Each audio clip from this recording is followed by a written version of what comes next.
Queridos irmãos, eu vos saúdo com a paz do Senhor. Mais uma vez, é uma alegria estar no canal web do Pastor Divaldo para nós gravarmos essa videoaula como subsídios para a Escola Bíblica Dominical. Desta feita, a Escola Bíblica de Jovens. É a última lição do trimestre, lição de número 13, e o título é Resgatando o Princípio da Humildade e do Serviço ao Próximo.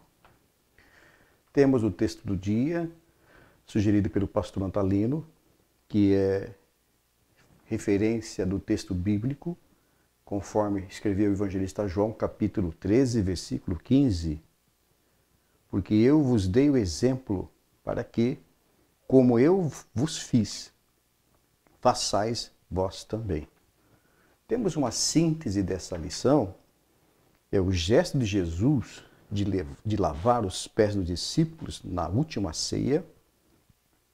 É um exemplo de humildade e serviço a ser seguido por todos os cristãos. Muito bem.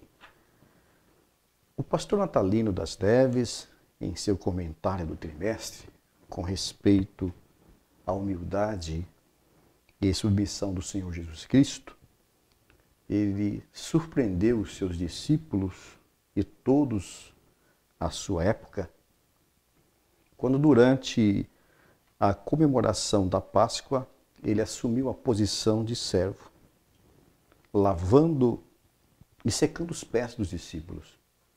Isso demonstrando que resgatando o princípio da humildade e do serviço ao próximo, que foi e é sufocado pela cobiça, pelo orgulho, manifestados pela humanidade decaída durante os séculos. A síntese da lição, como nós já vimos, que este gesto de Jesus de lavar os pés dos discípulos na última ceia, ele é um exemplo de humildade e de serviço a ser seguido por todos os cristãos. O tópico 1 desta lição, ele vai tratar Jesus, um exemplo de humildade, que está inserido no Evangelho segundo escreveu João, capítulo 13, do versículos de número 1 ao versículo 5. E desta forma, Jesus, como exemplo único de humildade, ele é o único capaz de resgatar esse princípio e também o princípio de servir ao próximo. Para isso, o Evangelho segundo escreveu João, ele foi inspirado a ensinar-nos as virtudes do reino de Deus através das suas narrativas. O subtópico 1, o pastor Natalino, ele apresenta para nós conhecermos o Evangelho de João. Interessante observarmos que 3 evangelhos haviam sido escritos. Os anos se passavam depois da morte e ressurreição de Jesus Cristo, e cerca do ano 85 da nossa era, era preciso mais um evangelho que respondesse algumas perguntas, e mais ainda, um evangelho que afugentasse as trevas das dúvidas das pessoas. Assim foi que o apóstolo João, ele atendeu a convocação de Deus para um 4º evangelho, o último, que ele explicasse a pessoa bendita que veio revelar o Pai, o Filho de Deus encarnado. E esse evangelho, ele traz respostas a alguns questionamentos tais como seria esse Deus encarnado? Segundo, o que ele faria? Como saberiam as pessoas que aquele homem era Deus? Será que ele forçaria as pessoas a crer nele? E o que aconteceria com as pessoas que não crescem nele? E quanto às pessoas que crescem nele, os que o seguissem, o que esperaria o Deus encarnado da parte dos seus seguidores? E se esses seus seguidores falhassem? Deus encarnado no homem seria algo difícil de crer para certas pessoas, mas tal fé ou tal incredulidade seria uma questão de vida ou de morte. Dessa forma, o Evangelho escrito segundo João, ele foi o único escritor dos Evangelhos que registrou e apresentou a palavra de Deus como sendo o Verbo encarnado, bem como este gesto emblemático de Jesus em lavar os pés dos seus discípulos, em conformidade ao texto de João, capítulo 13, a partir do versículo 3 ao versículo 17. E, junto com outras revelações inspiradas a João, ele narra o objetivo por ter escrito esse evangelho. Está na conformidade, no capítulo 20 desse evangelho, versículo de número 31. O objetivo de ter escrito esse evangelho é para que creais que Jesus é o Cristo, o Filho de Deus, e para que, crendo, tenhais vida em seu nome. Vemos então a partir dessa narrativa, e dessa narrativa onde Jesus lava os pés dos discípulos, que Jesus havia preparado os seus discípulos para propagarem as boas novas do reino de Deus pelo mundo afora e os capacitar a fazerem discípulos. Mas para isso foi fundamental que eles fossem submetidos a mais algumas lições fundamentais e básicas que seriam esclarecedoras de uma vez por todas de todos os conflitos que existiam nas mentes dos seus discípulos. É interessante observar que, por conta da realidade em que estavam vivenciando os discípulos naquela época, pelo ao menos naqueles últimos 3 anos e meio, ou seja, em primeiro lugar, a nação israelita, ela não tinha um rei que governasse sobre eles. E o que restava para os discípulos, para aquela nação, era estarem sendo submetidos, influenciados sob o legalismo da religião judaica da época, que era dominante, opressora, cheia de ostentação. E em segundo lugar, havia ainda um conflito na mente dos discípulos relacionado também ao fato novo de que Jesus, ele anunciava o reino de Deus e escolher esses 12 discípulos para serem seus seguidores, serem seus discípulos, e por isso criou uma expectativa desses discípulos de como se concretizaria o projeto de implantação desse reino em Israel. Visto que, em terceiro lugar, há décadas eles conviviam sobre o projeto do poder romano, do Império Romano, que era orgulhoso, prepotente, opressor, desumano. Vemos então aqui 3 importantes coisas que deveriam ser alinhadas nas vidas dos discípulos e seguir o exemplo de Jesus. Mas Jesus sabia muito bem o momento oportuno em que ele desvendaria, resolveria esse problema de conflito nas mentes dos discípulos. E o momento propício foi o momento da Páscoa. É o que está sendo registrado e sugerido no subtópico 2 do tópico 1. A simbologia da Páscoa e o gesto de Jesus lavar os pés dos seus discípulos. Desta forma, foi num dia anterior à festa da Páscoa, em que são sacrificados os cordeiros, Jesus, ele está por apresentar a sua própria Páscoa. Ele reuniu os seus discípulos e chegou a hora de ser oferecido, e melhor, estava chegando a hora de ele ser oferecido como Cordeiro de Deus, que tira o pecado do mundo. Cumprindo-se então a profecia de Isaías, no capítulo 53, versículo 7. Como um cordeiro mudo foi levado ao matadouro, e como uma ovelha muda perante os seus tosquiadores, ele não abriu a sua boca. Observamos então nessa passagem de lava os pés, Jesus, ele ficou calado. Uma leitura bem rápida, vamos observar no capítulo 13, versículos 3 até o versículo 5. Jesus, sabendo que o Pai tinha depositado nas suas mãos todas as coisas que havia saído de Deus e que ia para Deus, levantou-se da ceia, Tirou as vestes e, tomando uma toalha, cingiu-se. Depois, pôs água numa bacia e começou a lavar os pés aos discípulos e a enxugá-los com a toalha com que estava cingido. Observamos que Jesus, sem abrir a boca, somente através do seu gesto, ele estava ensinando aos seus discípulos que a humildade é uma das bases das virtudes existentes no reino de Deus, do reino de Deus. Isso é um paradoxo, um contraditório ao sistema religioso legalista daquela época e também ao poder do Império Romano daquela época.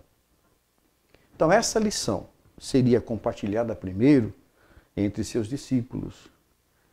E um dentre esses discípulos manifestaria a incredulidade ao Deus encarnado. E a traição de Judas, como está sendo proposta, que ocorreria na ceia que seria partilhada naquela noite, isso caracteriza as pessoas que, apesar de conviver com esse princípio da humildade, saber que Jesus é Deus, não se conformam, não são afetados por esse princípio, mas, ao contrário, se conforma, se prende ao projeto orgulhoso e cobiçoso deste mundo. Ou seja, quem assim procede, ele não está capacitado a ser servido pelo Deus encarnado. E é justamente nesse momento, após o término dessa esplêndida e lição silenciosa, em que o gesto de Jesus surtiria o efeito esperado nas mentes dos seus discípulos. Um gesto que, para a época, os discípulos, eles pré-julgavam. Um gesto que não era merecedor de aplauso dos homens. Esse gesto também não geraria desejo algum de servir de exemplo para ninguém. Então, perplexos, eles esperavam naquela ceia que Jesus procedesse um gesto digno da sua posição. Reconhecidamente ele era chamado de mestre, Senhor, e um rei esperado pelos judeus. Mas eles não esperavam um gesto de Jesus ao assumir o lugar de um serviçal. Desta forma, é uma lição clássica, digna a ser demonstrada e aplicada, de que a felicidade da vida cristã não pode ser desprovida do serviço e do amor ao próximo. Isso caracterizando o princípio da humildade. Vemos então que a realidade do reino de Deus, ela vai se revelando de forma progressiva e a realidade do seu reino difere muito do reino político e também da dominação que os discípulos esperavam a respeito do reino de Deus. Porém, em conformidade com o tópico de número 2, está proposto que sob o diálogo entre Jesus e Pedro, que está a partir do versículos 6 e 11 do capítulo 13, aproximou-se, pois, de Simão Pedro, que lhe disse: Senhor, tu lava-me os pés a mim? Respondeu Jesus e disse-lhe: O que eu faço não sabes tu agora, mas tu o saberás depois. Disse-lhe Pedro: Nunca me lavarás os pés? Respondeu Jesus: Se eu não te lavar os pés, não tem parte comigo. Disse-lhe Simão Pedro: Senhor, não só os meus pés, mas também as mãos e a cabeça. Disse-lhe Jesus: Aquele que está lavado não necessita de lavar senão os pés. No mais, está limpo. Ora, vós estáis limpos, mas não todos, porque bem sabia ele que o havia de trair. Por isso disse: nem todos estáis limpos. Então, esse gesto, ele vai surtir como efeito de uma bomba para aquelas pessoas que são movidos pela perspectiva do poder, pela felicidade de ser aplaudido pelos homens, pela fama, pela vanglória, pelo orgulho. Então essas pessoas, quando são confrontadas por esse princípio, logo surge protestos contra essas mudanças de costumes culturais, pelos quais Jesus faz aqui essa proposta, na forma de um gesto, a eliminação da discriminação e da desigualdade entre as pessoas, algo que era inadmissível no Império Romano. Vemos então que esta função de lavar os pés era destinada aos pobres, às crianças, às mulheres, os menos regalados naquela sociedade. E o Império Romano também ratificava esta distinção, essa separação social, junto com seus representantes.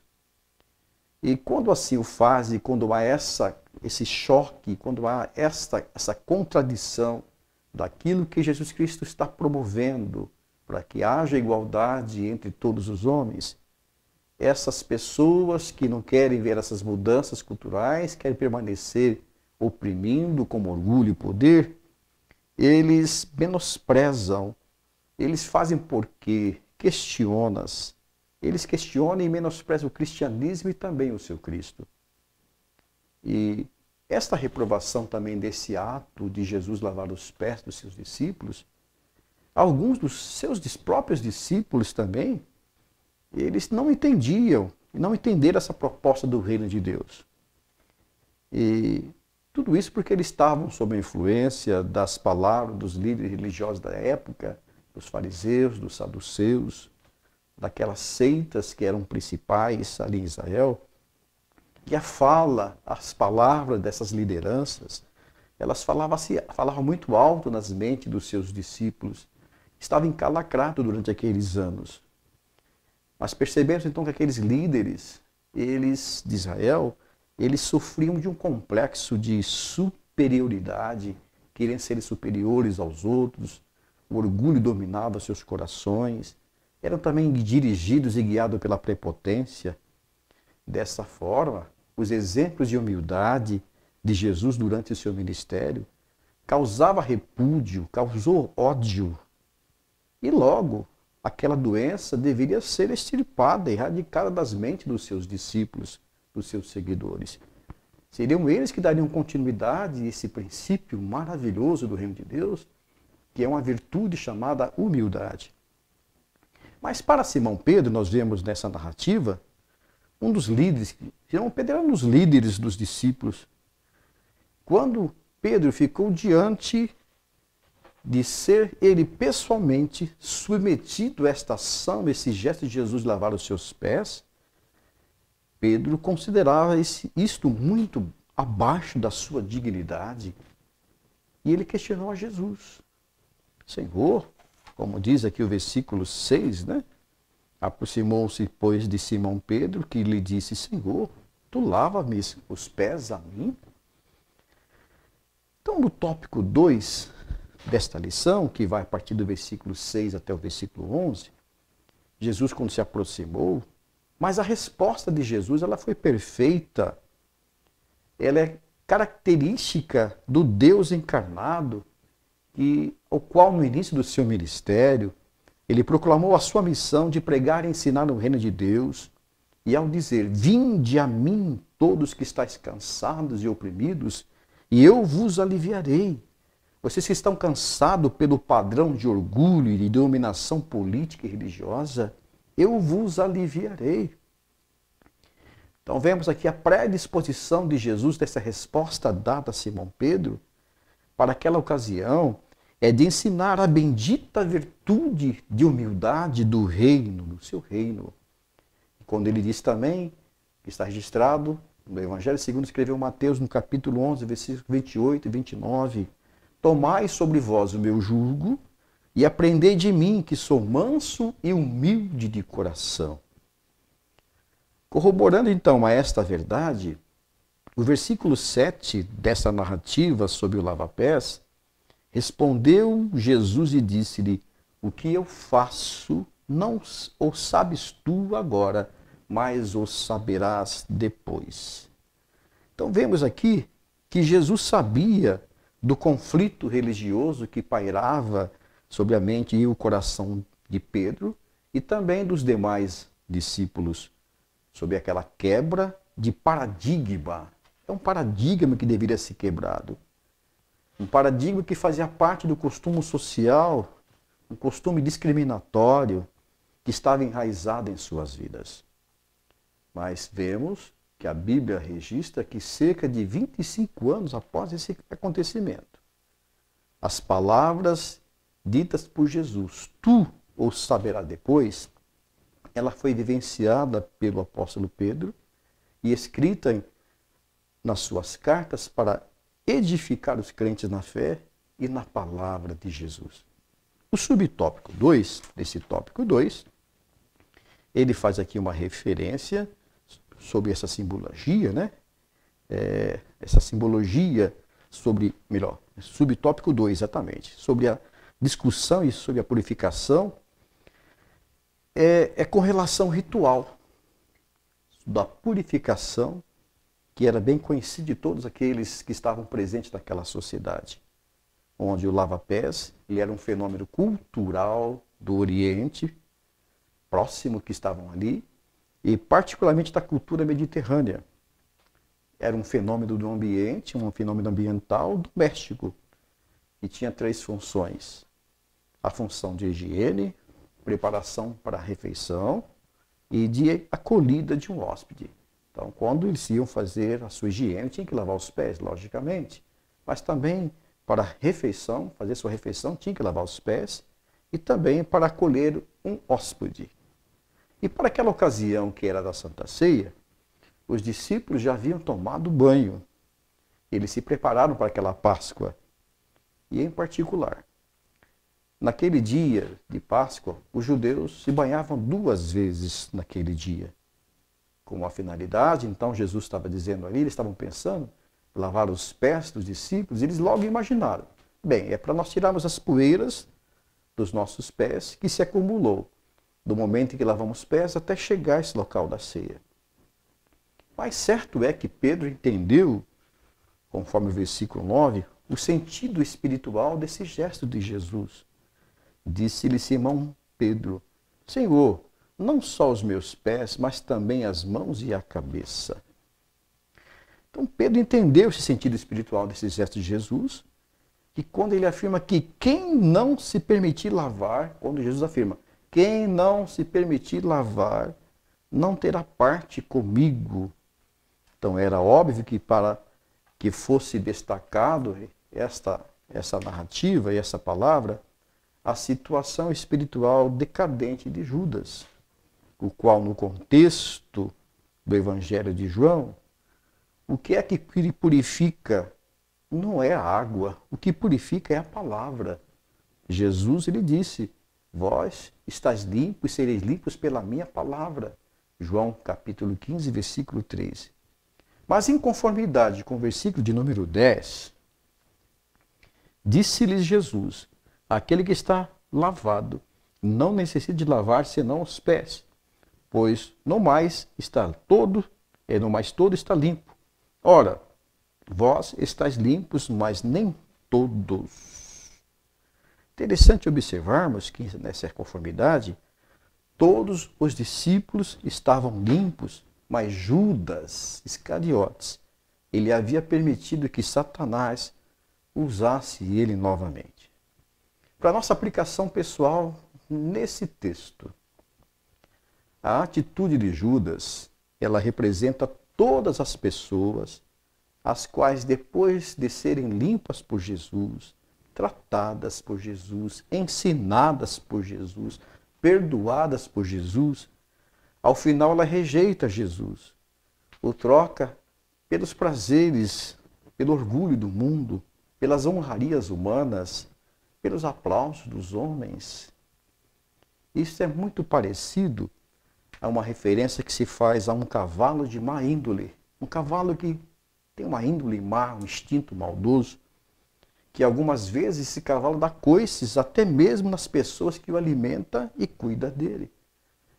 Então, pessoas que traem Jesus, que abandonam Jesus para receber aplausos dos homens, para ser orgulhoso, para ter uma cobiça na sua vida, é como um cavalo de má índole, dá coices na pessoa que o está tratando e cuidando dele. Mas vamos então para o tópico de número 3 desta lição, que é importante nós observarmos. Qual foi a motivação do ato de Jesus Cristo praticar e lavar os pés dos discípulos? O subtópico 1 diz que Jesus estava demonstrando o caminho da vitória pela cruz. É o versículos de número 12 e 13. Então, depois que lhes lavou os pés e tomou as suas vestes e assentou-se outra vez à mesa, disse-lhes: entendeis o que vos tenho feito? Vós me chamais mestre, Senhor, e dizeis bem, porque o sou. Então, vamos observar que Jesus estava demonstrando o caminho da vitória pela cruz. Então, o gesto de lavar os pés, ele foi uma maneira didática que Jesus utilizou para demonstrar o caminho que ele teria que seguir até a sua crucificação. Por quê?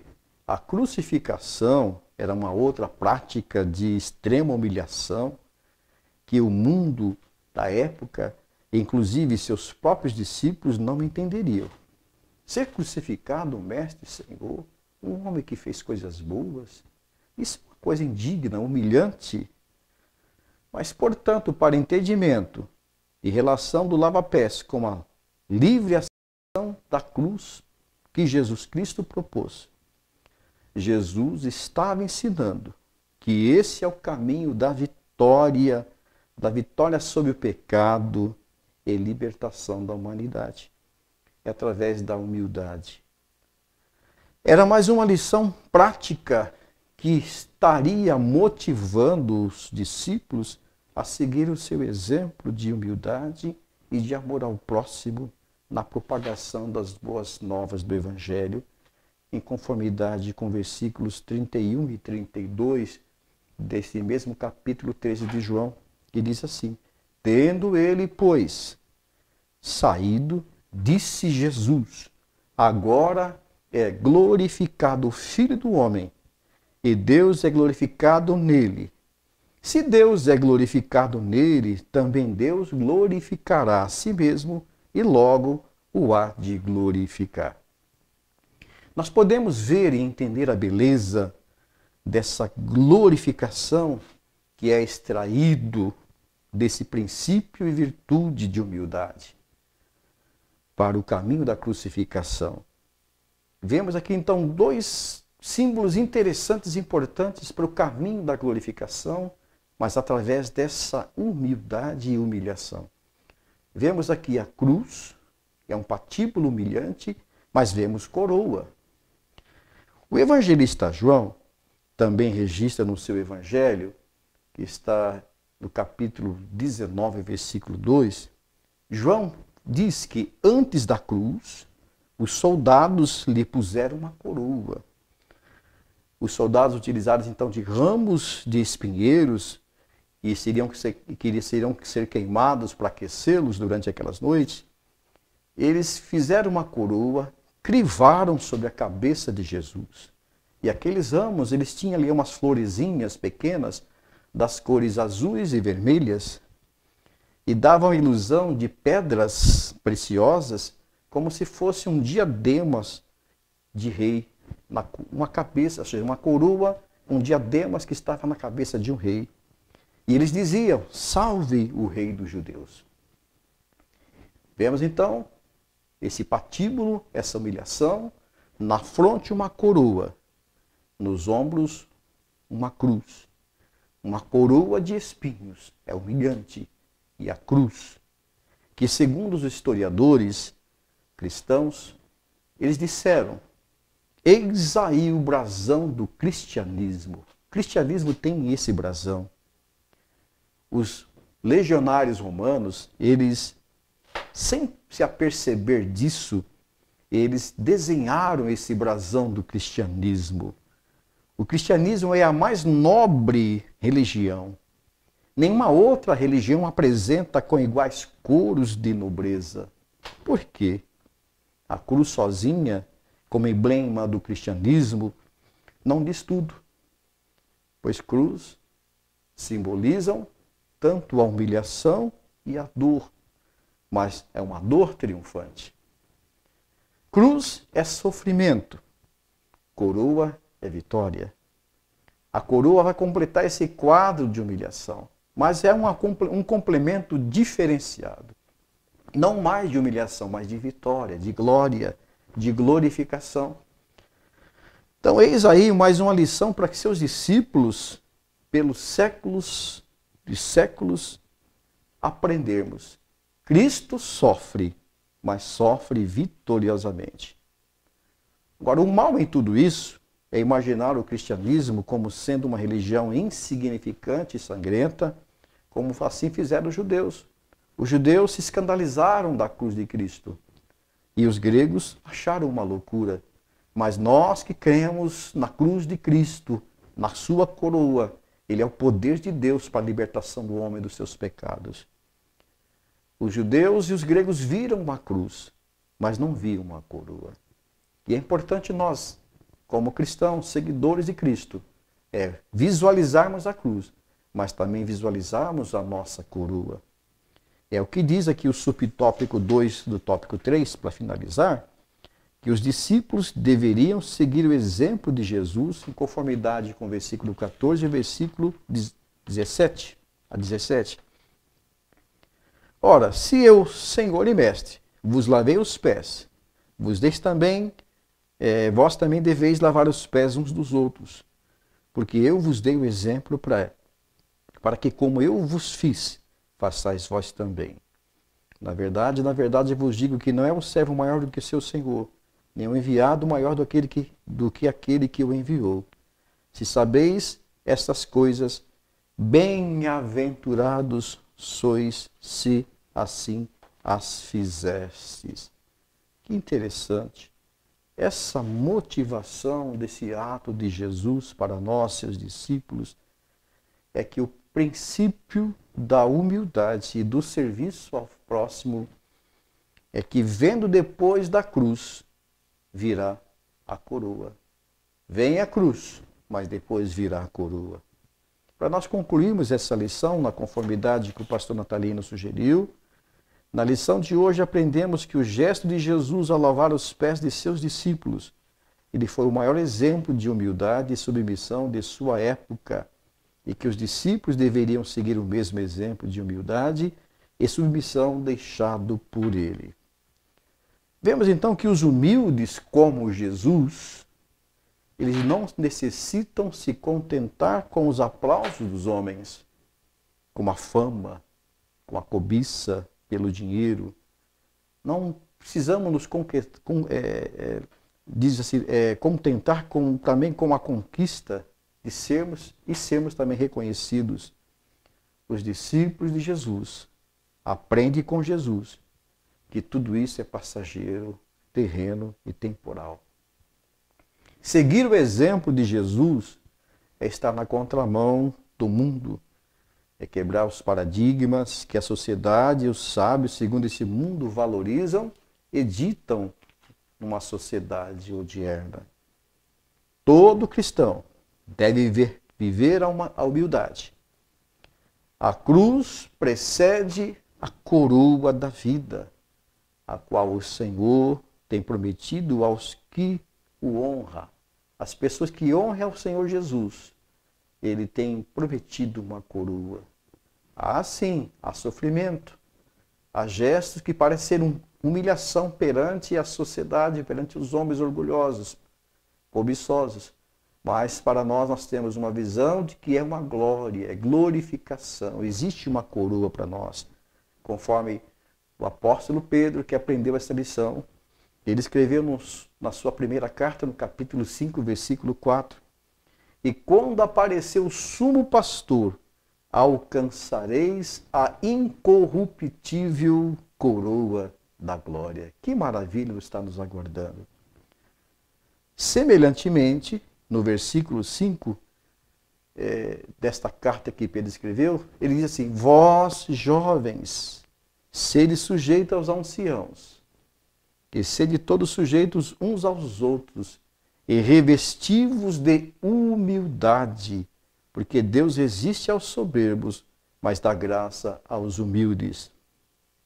Aprendemos com essa lição do lava-pés e também da crucificação, que a cruz é transitória, mas a coroa é eterna. Sê fiel até a morte de Jesus e dar-te-ei a coroa da vida. Apocalipse capítulo 2, versículo 10. Que Deus em Cristo vos abençoe e que possamos fazer dessas lições o nosso foco, o nosso alvo, o nosso programa de dia é honrar a Cristo, resgatando esse princípio da humildade. E quando fizermos assim, também atendendo ao próximo, nos aguarda uma recompensa, não de uma coroa feita de espinhos, mas uma coroa de glória. Sejamos, pois, seus imitadores, para a honra e glória do seu santo nome. Deus abençoe a todos. Amém.